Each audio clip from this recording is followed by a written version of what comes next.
Hi everyone, welcome back to Where the Red Fern Girls Read Aloud. We are in chapter 17 today. I am looking forward to see what this chapter has for us. Brief recap of chapter 16, which we read yesterday. Billy has been in the championship coon hunt. He has not been eliminated, and everybody has taken awe to the relationship that his two hounds have, Old Dan and Little Ann. The chapter ended with the two dogs attending to their wounds. It said that they were doctoring each other, and everyone, the judge, the people at the campgrounds are taking notice to it. So let's go ahead and jump into chapter 17 today to see what we have ahead of us. Here we go. Looking up to the sky, Papa said, "That doesn't look good up there. I think we are in for a storm. The sky has turned a dark gray. Fast-moving clouds were rolling through the heavens." Grandpa said, "Looks like we're going to get some wind too." Scared and thinking everyone might want to stop hunting because of a few clouds, I said, "If a storm is brewing, it's a good night to hunt. All game stirs just before the storm." 30 minutes later, Papa said, "Listen." We stood still. A low moaning sound could be heard in the top of the tall sycamores. Grandpa said, "I was afraid of that. We're going to get some wind." We heard a rattling in the leaves and underbrush. It was beginning to sleet. The air turned cold and chilly. Far from downriver, we heard a deep baying of the hounds on a trail. It was Old Dan. Seconds later, the rhythmic crying of Little Ann could be heard. Swallowing the lump that had jumped in my throat, I whooped as loud as I could. The ground was turning white with sleet. The storm had really set in. We hurried along. I said to Papa, "If this keeps up, that old coon won't run long. He'll head for his den." "If it gets much worse," Grandpa said, "I know some coon hunters won't be running very long. They'll be frozen and too stiff to run." The judge asked if there was any danger in getting lost. "I don't know," Papa said. "It's all strange country to me." My dog's voices sounded far away. I knew they were much closer than they sounded as they were downwind from us. Finding 3 large sycamores growing close together, we stopped in leeward side. We stopped on the leeward side. Papa shouted above the wind, "I don't know if we can take much more of this." "It is bad," Grandpa replied. "It looks like it's just going to get worse." "You can't see over 15 feet now," the judge said. "Do you think we should find the buggy?" "I think we could find the buggy all right," Papa said. I could no longer hear the voices of my dogs. It had me worried, and I didn't want to leave them out in the storm. "Can anyone hear the hounds?" Grandpa asked. I can't," Papa said. The judge spoke up. "Fellas, I think we better get in," he said. "There's no telling where they are. They might have crossed the river." Scared and knowing I had to do something, I said, They're closer than you think, probably treed by now. You can't hear them for this wind." I begged. "Let's go a little further." There was no reply, and no one had made a move to leave the shelter of the trees. Taking a few steps, I said, "I'll take the lead. Just follow me." "Billy, we couldn't find them," Papa said. You can't see or hear a thing. We better start back for the camp." "I think so too," the judge said. At this remark, I cried. "I've been out in storms like this before, all by myself. I've never left my dogs in the woods, and I'm not going to do it now, even if I have to look for them myself." No one answered. "Please go just a little farther," I begged. "I know we'll hear them." Still, no one spoke or made a move on to go. Stepping over to my father, I buried my face in his old handkerchief coat. Sobbing, I pleaded with him not to turn back. He patted my head. "Billy," he said, "a man could freeze to death in this storm, and besides, your dogs will give up and come in." That's what has me worried." "That's what had me worried," I cried. "They won't come in. They won't, Papa. Little Ann might, but not Old Dan. He'd die before he'd leave a coon in a tree." Papa was undecided. Making up his mind, he stepped away from the tree and said to the others, "I'm going with him. You fellas coming, or are you going back?" He turned and followed me. Grandpa and the judge fell behind him. By the time the ground was covered with a thin layer of white The ground was covered with a thin white layer of sleet. Remember, sleet is a thin form of ice. It's not as thick as the ice, okay? We kept sliding and falling. I could hear Grandpa mumbling and grumbling. The driven wind sleet stung our skin like thousands of prickly needles. Strong gusts of winds growled and moaned through the top of the tall timber. Once during a momentary lull of the storm, I thought I heard the baying of the hound. I told my father, I thought I had heard old Dan. From which direction, he asked. From that way, I said, pointing to our left. We started on. A few minutes later, Papa stopped. He shouted to my grandfather, did you hear anything? No, Grandpa shouted back. I can't hear anything in the storm. I thought I did, but I'm not sure, the judge said. Where was it coming from, Papa asked. Over that way, the judge said, pointing to our right. That's the way it sounded to me too, Papa said. At that moment, all of us heard a deep voice of old Dan. It sounds as if they're close, Grandpa said. Let's split up, said the judge. Maybe one of us can find them. No, Papa said. It'll be easy to get lost in the storm. I think they're more to the right of us, I said. I do too, Papa said. We trudged on. Old Dan bawled again. The sound of his voice seemed to be all around us. The way the wind was whipping and sounding through the timber, the judge said we'd be lucky if we ever found him. Papa shouted over the roar of the wind. We couldn't take much more of this. We'll freeze to death.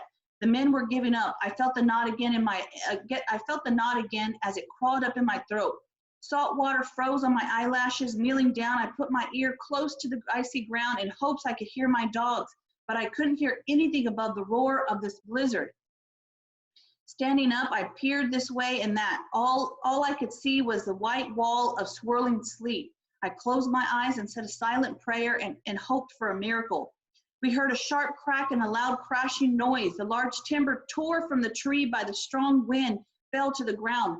The sharp crack of the limb gave me an idea. Shouting to my father, I said, shoot the gun. If the dogs are close enough to hear it, maybe little Ann will come. Papa didn't hesitate. Pointing the gun high over his head, he pulled the trigger. The sharp crack rang out into the teeth of the storm. We waited. Just when I had given up all hope and had sunk to the lowest step of despair, out of the white wall of driven sleet, my little dog came to me. I knelt down, gathered her in my arms. Taking one of the lead ropes from my pocket, I tied it to the collar. I said, find him, little girl. Please find old Dan. Right then, I didn't care about the coons, gold cups, or anything. All I wanted was my dogs. I don't know how she did it. Straight into the face of the storm, she led us. Time after time, she would stop and turn her head this way and that. I knew she couldn't scent or see anything. Instinct alone was guiding her. Over the wind and twisting trail we followed. Coming out of the bottom, she led us into the thick crane brake. The tall stalks sheltered us from the storm. The roaring of the winds didn't seem as loud. Like ghostly figures, large trees loomed out of the almost solid mass. Falling and stumbling, we kept pushing on. Grandpa shouted, hold on a minute, I'm just about all in. We stopped. Do you think the hounds know what she's doing? The judge cried. Maybe she's just running around in circles. Looking at me, Papa said, I hope she does. Some of the crane brakes cover miles. If we get lost in here, we'll be in bad shape. Grandpa said, I think we've gone too far. The last time I heard old Dan, he sounded quite close. That's because the wind carried the sound, I said. The judge spoke up. Fellas, no dog is worth the lives of 3 men. Now let's do a smart thing and get out of here while we can. Our clothes are wet. If we keep on wandering around in this jungle, we'll freeze to death. It doesn't look like this blizzard is ever going to let up. I could hear the roar of the blizzard back in the back. I could hear the roar of the blizzard back in the thick timber of the bottoms. 2 large limbs being rubbed together by the strong wind made a grinding, creaking sound. The tall, slender cane around us rattled and swayed. I could feel the silence coming in. I knew the judge's logic and had its effect on my father and grandfather. The men had given up. There was no hope left for me. Kneeling down, I put my arms around little Ann. I felt the warm heat from her moist tongue caressing my ear. Closing my eyes, I said, please, Dan, bawl one more time, just one more time. I waited for my plea to be answered. With its loud roaring, the north wind seemed to be laughing at us. All around, tall stalks of cane were weaving and dancing and rattling rhythm to the rattling rhythm of their knife-edged blades. My father tried to talk above the wind, but his words were lost in the storm.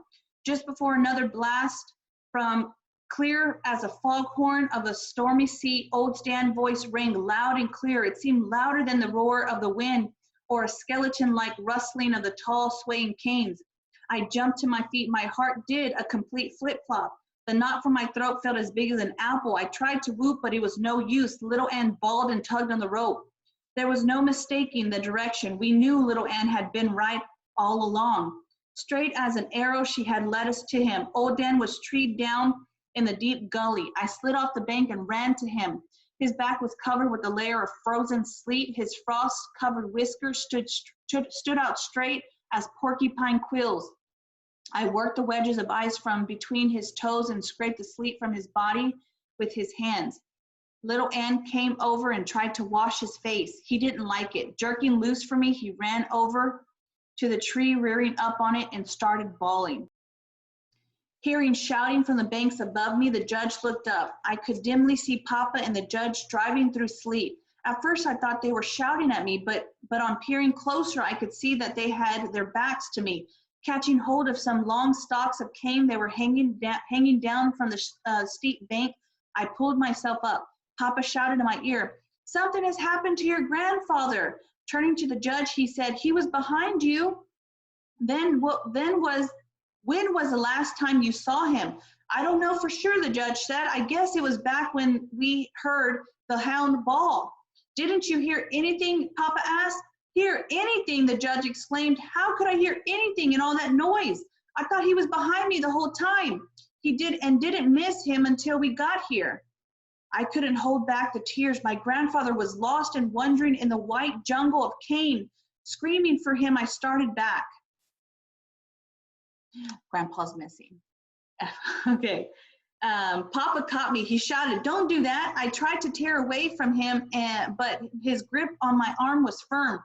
"Shoot the gun," the judge said. Papa shot time after time. It was useless. We got no answer. Little Ann came out from the washout. She stood and stared at me. Turning, she disappeared quickly in the thick cane. Minutes later, we heard her. It was a long, mournful cry. The only time I had ever heard my little dog bawl like that was were when she was baying at the bright Ozark moon, or when someone played a French harp or a fiddle close to her ear. She didn't stop until she reached her.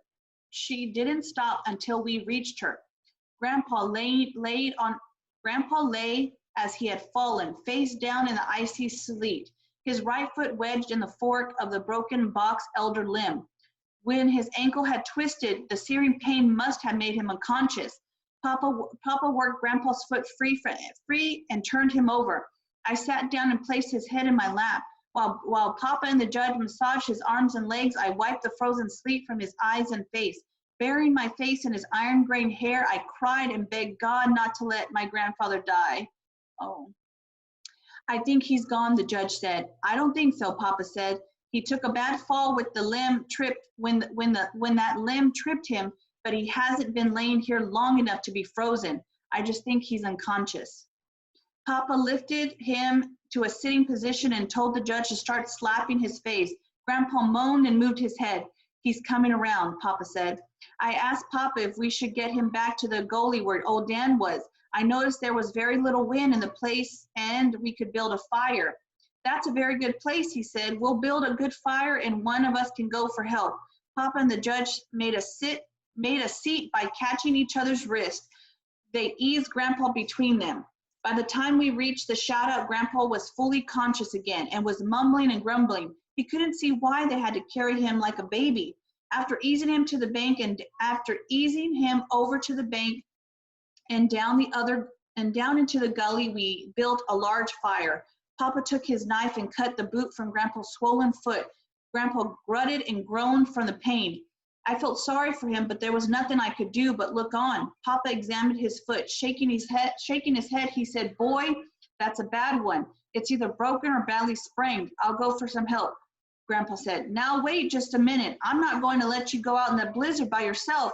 What if something happens to you? No one would know. What time is it? He asked. The judge looked at his watch. It's almost 5 o'clock, he said. It's not long till daylight, Grandpa said. Then if you want to go, you can see where you're going. Now help me get propped up against the bank. I'll be all right. It doesn't hurt anymore. It's just numb. It's numb now. He's right, the judge said. Think you can stand it, Papa asked. Papa roared like a bear. Sure, I can stand it. It's nothing but a sprained ankle. I'm not going to die. Build that fire up a little more. While Papa and the judge made Grandpa comfortable, I carried wood for the fire. There's no use in staying around gawking at me, Grandpa said. I'm all right. Get that coon out of the tree. That's what we came for, isn't it? Up until then, the coon hunting had practically been forgotten. The tree was about 30 feet from the fire. We walked over and took a good look at it for the first time. My dogs, seeing we were finally going to pay some attention to them, started bawling and running around the tree. Papa said, it's not much of a tree. It's just an old box elder snag. There's not a limb on it. I can't see any coon, said the judge. It must be hollow. Papa beat on its side with an axe. It gave forth a loud booming sound. He said, it's hollow, all right. He stepped back a few feet, scraped his feet on the slick ground for a good footing, and said, stand back and hold those hounds. I'm going to cut it down. We need some wood for the fire anyways. Squatting down between my dogs, I held onto their collar. Papa notched the old snag so it could fall away from our fire. As the heavy axe chewed its way into the tree, it began to lean and crack. Papa stopped chopping. He said to the judge, come on, help me. Come on and help me. I think we can push it over now. After much grunting and pushing, snapping and popping, it fell. I turned my dogs loose. Hitting the ground, the snag split and broke up. Googled eyes, I stood rooted in my tracks and watched 3 big coons roll out of the busted old trunk. One started up the washout, running between us and the fire. Old Dan caught him and the fight was on. The second coon headed down to the washout. Little Ann caught him. Hearing a loud yell from Grandpa, I looked that way. Old Dan and the coon were fighting close to his feet. He was yelling and beating at them with his hat. The judge and Papa ran to help. The third coon started climbing up the steep bank close to me. Just before I reached the top, his claws slipped on the icy mud, tumbling end over end. Down he came. I grabbed a stick and threw it at him. Growling and showing his teeth, he started for me. I threw the fight to him then and there. Some 10 yards away, I looked back. He was climbing the bank. That time he made it and disappeared into the thick cane. Yelling and squalling for pain from little Ann, I turned. The coon was really working over her. He had climbed up on her back and was tearing and lashing. She couldn't shake him off. Grabbing a club from the ground, I ran to help her. Before we had killed our coon, old Dan came tearing in. He stood and watched the fight. We stood and watched the fight. When the coon was dead, Papa picked it up and we walked back to the fire. How many coons were in the old snag? Papa said. I saw 3, I said. The one that got away climbed over there, pointing to the direction the coon had taken. I should have never pointed. My dogs turned as one and started bawling and clawing their way up the steep bank. I shouted and scolded, but no avail. They disappeared into the rattling cane. We stood listening to their voices. The sound died away in the roaring storm. Sitting down close to the fire, I buried my face in my arms and cried. I heard the judge say to my father, this beats anything I've ever seen. Why, those dogs can read that boy's mind. He just pointed to the bank and away they went. I never saw anything like this. I can't understand some of the things that I've seen that they've done tonight. Hounds usually aren't that smart. If they were collies or some other breed of dogs, it would be different, but they're just red-bone hounds, hunting hounds. Papa said, yes, I know what you mean. I've seen them do things that I couldn't understand. I've never heard of hounds that ever had any affection for anyone, but these dogs are different. Did you know they won't hunt with anyone but him, not even me? Hearing my grandfather call my name, I went over and sat by his side. Putting his arm around me, he said, "Now, I wouldn't worry about those dogs. They'll be all right. It's not too long till daylight. Then you can go and get them." I said, "Yes, but what if the coon crosses a river? My dogs will follow him. If they get wet, they will freeze to death." "Well, we'll just have to wait and hope for the best," he said. "Now straighten up and quit that sniffling. Act like a coon hunter. You don't see me bawling, and this old foot in pain is paining me something awful."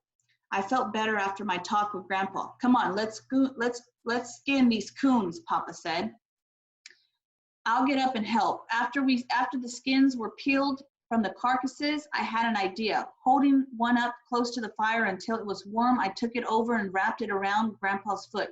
Chuckling, he said, "Boy, that feels good." Heat another skin the same way. I kept it up for the rest of the night. And that is the end of chapter 17. I'm sorry, that is the end of chapter 17. Tomorrow we will go into chapter 18. I'm telling you, each chapter holds something interesting. I cannot wait to finish the chapter, to read the next chapter. We only have 3 chapters left of this book, okay?